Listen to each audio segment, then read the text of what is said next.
Hello and welcome to Chess Classics. I'm gonna show you game number 32 from the 1984 World Chess Championship match between Anatoly Karpov and Garry Kasparov. Well, at this moment, Anatoly Karpov is 5 wins ahead than Garry Kasparov, and the scoreline reads 5-0 in Karpov's favor. And this is game number 32. It all happens here. Will he give 6-0 rout to Garry Kasparov as Fischer did to Tamano and Larsen in the candidates tournament before facing Boris Spassky? Or will Garry Kasparov be able to open his mark? Let's go through this game. Kasparov with white pieces, Karpov with black. Kasparov opens with 1 d4, knight f6, c4, e6, knight f3 and b6, the queen's Indian defense, knight c3, bishop b7 and a3, the Petrosian Kasparov system, which is very well known at this in these times, but it was relatively new, as the name suggests, Petrosian Kasparov variation. d5, c takes d5, knight takes d5, this is all normal stuff. Queen c2, knight d7, and here possible moves is to play e4. Let's have a look at that. After e4, knight takes c3, b takes c3, c5, bishop d3, and after queen c7, white has an easy development, whereas black king will still take time to castle. Doesn't want to castle here, he wants to castle here. And in the meantime, Kasparov would like to stake his claim in the center very strongly indeed. So this could have been a playable position. However, after knight d7, Kasparov takes the knight on d5. This is even better than the e4 move. And in the game that Karpov played after so many years against Boris Gelfand in the Alekhine Memorial 1992, he took the knight on d5 with the bishop, and the game continued like this. And after the c6 move, bishop takes, rook c8, d5, sealing this pawn here, sealing this bishop here, and Gelfand got a very great position in that game and eventually went on to win the game. So Karpov did try this some years later, but this wasn't played in the game. The move which was played in the game is e takes d5, and Kasparov plays bishop g5, and there are some doubts in this position for black. Well, he can play queen c8 in this position, which looks ugly at the first sight. Playing queen to c8, probably would have liked to play bishop e7, but after bishop takes, then c pawn drops, that's the problem. So bishop e7 won't have been possible.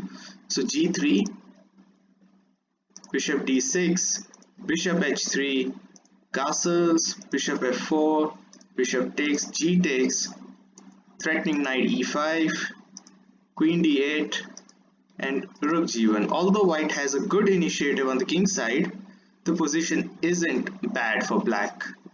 And also this rook directly looking at this g7, g5. Possible variations are to just castle, doubling the rooks here, putting this rook on g1, putting more pressure here, try to bring knight here, threaten mate, but still black would also try to do something about it, and the position would have been playable. After bishop g5 by Kasparov, Karpov surprisingly plays f6, which initiates some counterplay but has long-term consequences. That's why they say never play f6, because it weakens this square and also weakens this diagonal in particular. And with the light square bishop, white can easily make use of this diagonal. The bishop is attacked, bishop comes to f4, c5, and now g3. What does this do? This initiates bishop h3, exploiting the weaknesses on the light squares. Even though black already has a light square bishop, Still, these squares look very weak indeed, and this knight on d7 also looks a potential target in this position. Well, couple of ways that black can play this position. First way is to play c4, just try to close the position. Then comes bishop h3, b5, and after castles, knight b6. The position isn't so bad for black. White still has the edge, but black is still holding well here. Not so much play with this bishop caged here. This bishop can come here and try to exchange this good bishop of white. In fact, white has two good bishops, so he needs to get rid of these both. Anyway, g3 was played, g6, so he's trying to fianchetto his bishop here, possibly here, but that is too far away at the moment. And now h4, so Kasparov is pushing towards the king side. He's desperate for the win in this position. It looks like he may get one, or it also looks like Karpov may get away again, as he did in game 6. Queen e7, and Karpov would have been expecting this h5, g5, bishop e3, and queen e4, exchanging the queens, and the game would dilute to a draw again. But however, there comes a surprise for Karpov, bishop g2. Ooh, this makes life very difficult for black indeed, because now you cannot play this, because this pawn can stay loose and a lot of things are happening on the c file. Bishop g7, and a move that puts black in a lot of dilemma in this position, h5, because what this does, it tries to hamper the black's king side pawn structure, and it creates a doubt in black's king whether to castle this side or this side, and the pawns on g6 and d5 can become a potential soft targets in the future. So this is somewhat kind of taking positional advantage right from the very beginning. Move number 14, h5, and in my opinion, Karpov doesn't deal with it very well. He plays f5. A possible alternative would have been to play g5. Then comes h6. Very strong move indeed. And there are two possible tries in this position. Well, first try is gf4. If this happens, then things aren't looking well for black, because after this, f takes, knight f5, g takes f2 check, king takes, queen f8, b4, c4, trying to close the queen side, but after queen d2, there will be queen f4 on the next turn, and black is totally helpless even with his two pawns. Another possible try after h6 would have been to play bishop f8 in this position, and after bishop e3, rook c8. This would be possibly enough to defend, but white would still have the upper hand here. So coming back to the game, h5 was played, and what does Karpov do? He plays f5. It looked logical, but this is an inaccuracy. If white castles, then black has seen its worst and will be able to castle without any hassle. That's one heck of a rhyme. If white castles, black can castle without any hassle. Nevertheless, continuing with the game, queen d2 was played. And there comes this move, bishop f6. Well, what does this bishop f6 move does? It blocks its own knight to coming to here, and on this e4 outpost, the possible alternative would have been to play c takes d4, but then comes bishop g5, queen d6, rook c1 taking control of the open file, knight c5 closing it, and white recaptures its own pawn, and queen d7. This position, although doesn't look promising, but could have been little better than the previous position which occurred. So in the game, after queen d2, bishop f6 was played by Karpov, and here comes a good maneuver from Kasparov, and I liked this one. Rook c1. Simple idea is to play rook c3, rook e3, pinning this queen. This king still looks a little bit shaky in the middle, can't castle here because the files would open, cannot castle here because the exchanges and this file opens, gets exposed.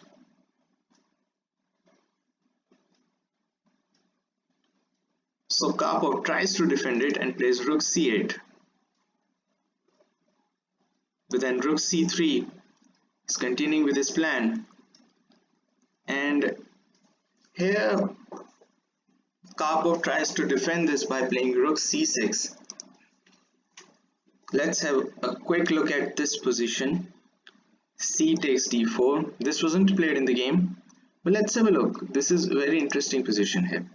But then comes rook takes c8 check, bishop takes, knight takes d4, recapturing its pawn, and knight e5. So there are two possible ways to play this position. It's clearly seen that this pawn is hanging, but probably black is trying to give this pawn away to sort its position, basically, because after bishop takes d5, then g5, bishop has to come back to e3, queen d7, bishop b3 gives the pawn for the long diagonal, and for good position for f and g pawn, this is very nice. The bishop on e3 isn't placed very well, and this h pawn looks a weak link. Nevertheless, white has a good position already. And another try after knight e5 is to castle.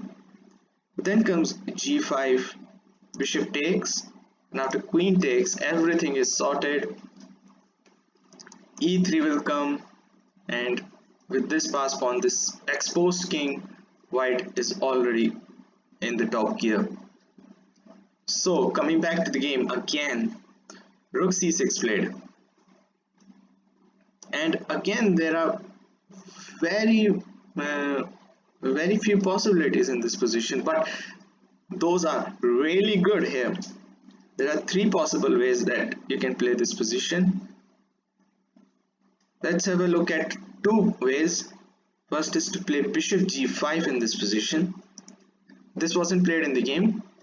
We will see the game continuation after we get through all the variations from this position. Well, castling would have been the mistake, because after h takes, this opens up this black king, and this will be a hopeless position.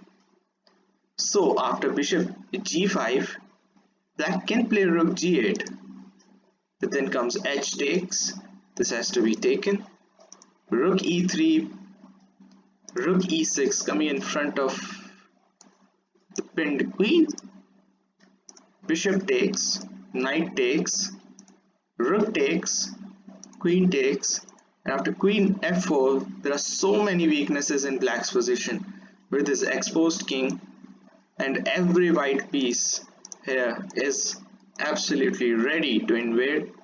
Already queen b8 is threatened, and if you play this, then the queen returns, gives a check, and this knight is threatened. If king f7, then knight g5 check wins straight away. Absolutely defenseless position here for black. So bishop g5 would have been a great move here.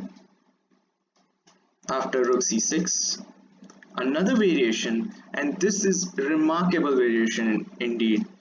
You simply tuck your king to the side, and this is so powerful. Even a small king move, a quiet move, is so powerful, because after rook e6, knight g5, and suddenly black's position is absolutely torn apart here.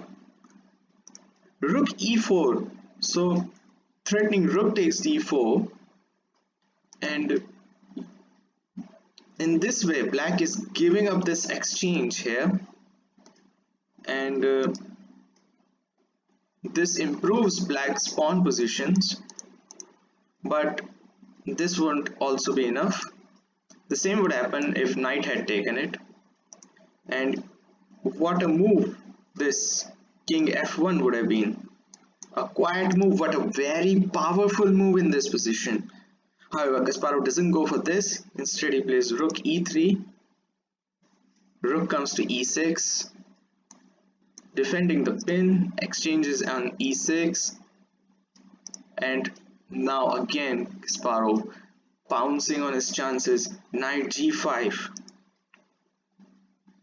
And if bishop takes, then all the dark squares around would be vulnerable. So he retreats his queen to e7 and captures on c5. Knight captures, h takes g6, and d4 in this position. Well, what happens if h takes g6? But then black loses immediately, because after rook takes, bishop takes d5, bishop takes, queen takes d5. This is not possible because of queen c6 check, and on the next turn you will pick up g6. White queen is so much active in this position. So understandably, after h takes g6, Karpov plays d4. I think this is very strong defendable move. And look at this position, and look at the board. As anonymous, even Kasparov comes or Karpov comes, they wouldn't have seen this position before, and they'll still analyze this position and will gauge that white is winning comprehensively. There's no way that black's gonna be able to defend, because this exposed king and white king is already covered with pawns. All pieces are active. This rook is still on its starting square, but still playing a very crucial role in the position. This queen is very active. This bishop, although looks in this diagonal, again looks very good piece. And here the simple move, a very simple move indeed, would have been to play bishop takes b7 here. Because after queen takes, f3, h takes g6, rook takes, bishop takes, b4, knight comes to d7, and after queen a2 there would have been no defense to white invasion. He can try knight f8, but then knight e6, threatening knight c7 check, queen g8 will land soon, and white will eventually take up this d-pawn and dilute it into a winning endgame. Kasparov can go home with a win in his bag. But the tragedy struck here. After d4, he plays g7, and this is a terrible blunder, blowing off his golden chance again to secure a win. After game 6, simple winning move was bishop takes, as we saw in the variation. Wow, Kasparov has blown this apart again. But no, it doesn't look like that. Bishop takes g7. So another inaccuracy, and this time by Karpov. Perhaps queen takes g7 was a better chance, but still bishop takes g7 isn't as grave error as g7 by Kasparov. So coming back here, what happens after queen takes? But then bishop exchanges, queen takes, rook h2, queen d5, knight takes h7, bishop g7, b4, knight e6, queen d3, king e7, f3, rook c8, and after rook h5, no problems for anyone. The position would have been drawn.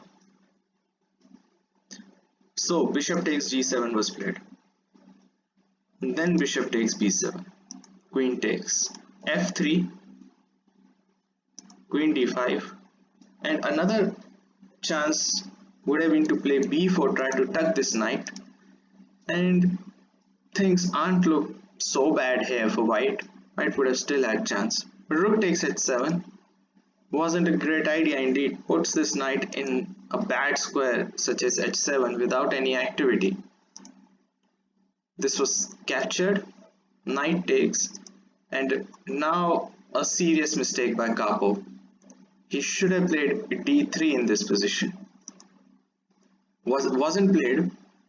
Then comes b4 and a tactical idea, queen b3.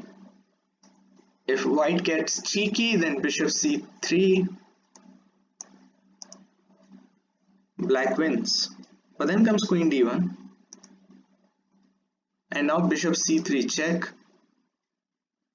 bishop blocks, and bishop e5. And again, if white tries to be cheeky, then bishop takes g3 wins, because the queen will be hanging. So queens are exchanged, but not yet. Bishop takes g3 check. If king f1, then knight takes b3, bishop e3, d2, black wins. So after bishop takes g3, king d1, d takes e2 check, king takes, and only then knight takes the queen. Equal pawns, no passed pawns, the position would have been drawn. But here after knight takes h7, Karpov plays queen b3, and this was a mistake. And remember, Karpov was running very short of time here and made this move very quickly, possibly not thinking about the consequences, because bishop d6 here is a very strong move by Kasparov, really blowing things. And even here he could have played d3. Let's see what happens now if he plays d3. But then comes bishop takes c5, b takes, queen takes d3, has to be taken, e takes, bishop takes b2, a4, and king d7. The position is still vague, but he can create a passed pawn here if diluting this pawn, and white can have a winning chance here. But after bishop d6, he plays knight e6 in this position. Still not bad, good move. Knight g5, bishop h6, bishop f4, knight takes, bishop takes, knight takes, and we come to this only queen's endgame. After queen takes b2, queen takes f5, Kasparov is a pawn up in this position, but still these passed pawns, these two passed pawns are not far too advanced at the moment, and this pawn is successfully defended by this queen, and queen is also looking to check this open king, so still position is playable. And here in this position, this is the move number 33 that black has to make, which means he needs to make 8 more moves to reach the second time control. Remember, in today's time there are 2 hours for 40 moves, and in those days there were 2.5 hours to make 40 moves, and Karpov is still running short of time. You can see the effect. And simple move was to take on a3. Let's have a look at that move. Queen takes, queen e4 check, king f7, queen f4, king e8. Most probably the game had ended in a draw. There would have been no way that white would be able to progress here.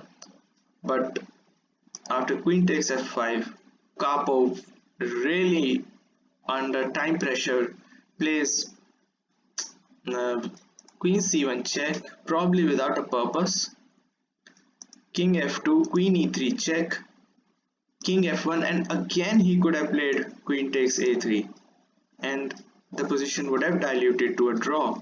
But again he plays queen c1 check, and probably hoping to repeat the position, but that's not the case, because after king g2, now taking on a3, queen h5 check, king d7, queen g4 check, king c6, queen takes d4, and this is race now, whether who will come first.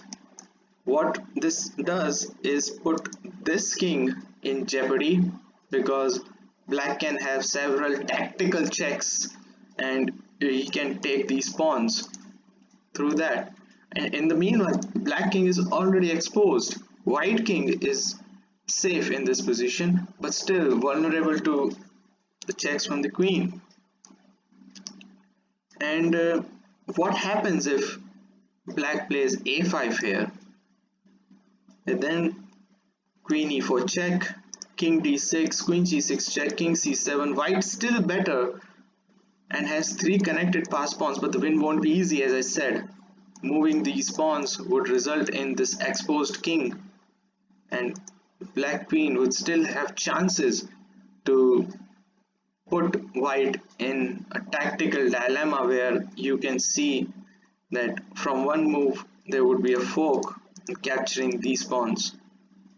But after queen takes d4, Karpov makes a blunder, b5, and after g4, another mistake, b4, and this was the final move before the time control.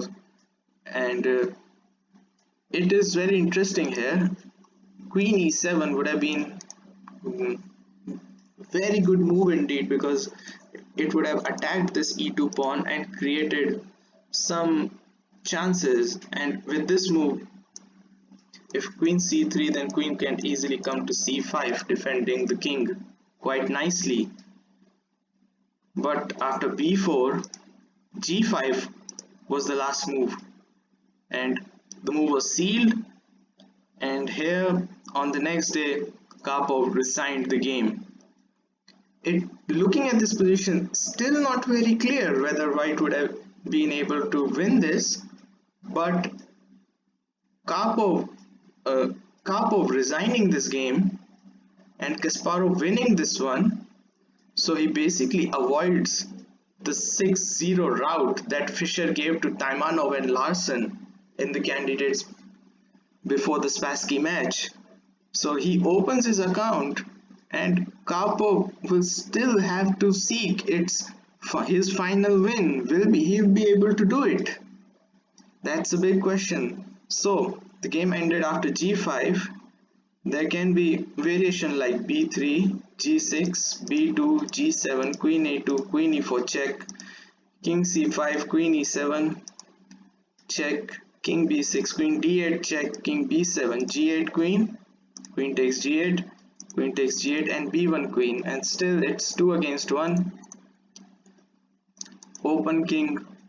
Still white has the only winner in this game would be white, not black. But still, after this move g5, Karpov resigns, and it gives Kasparov his first win against Karpov. That will be a very good morale booster, confidence booster. So it's 5-1, and Karpov still needs to win one more game to retain his championship. We'll be able to do it. There were 14 more games that were played after this, and they were drawn. So we will join in game 47. What happens there? I hope you like this video. I'll be coming for that. Thanks for watching. Cheers. Bye.